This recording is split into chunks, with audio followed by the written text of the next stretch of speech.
Now, we keep using the words get, keep, and grow, but this get, keep, and grow actually refers to human beings, not just random ideas. And one of the things we need to understand is what's the archetype or the persona of our customers that we're actually wanting to get. And so one of the things that's kind of hard for startups is to realize that getting customers isn't some abstract idea. You really need to understand who your customers are. And this is not just thinking about selling to consumers. Even in corporations, there are human beings with titles that you need to figure out almost the same things as you would in a consumer company. And so what you need to understand, what are the roles of these individuals you're trying to sell to?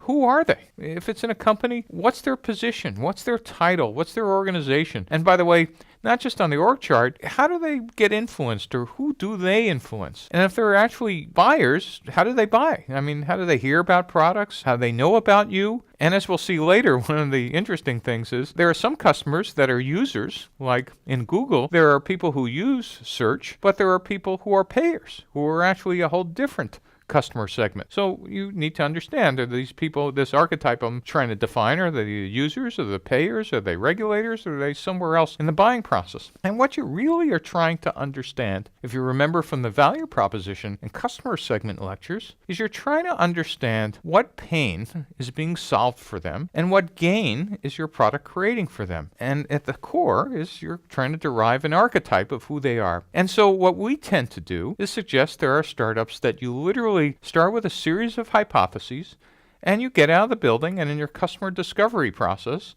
you're going to start refining archetypes. Turns out that most companies are selling to multiple archetypes. If you have 2 or 3, don't worry, that's probably fine. If you have 20, it means you've voted none of the above, and you really need to refine it more. But then we suggest that companies actually pick a representative picture of who that persona is, who the person would most represent that archetype, put together a poster, post it on the wall of your engineering department, and say, here's who you're building the product for. It's Dave. He might be young urban professional, 21 to 30, lives in large cities, buys X or Y. Or it could be Sally, Midwest mother, 45 to 55 in the Midwest of the United States. Or someone in India or China. It doesn't matter.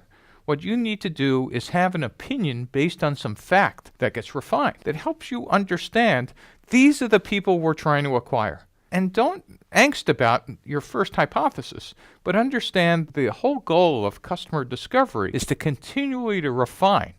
These are the people we think are most likely to buy in the early stages of our company.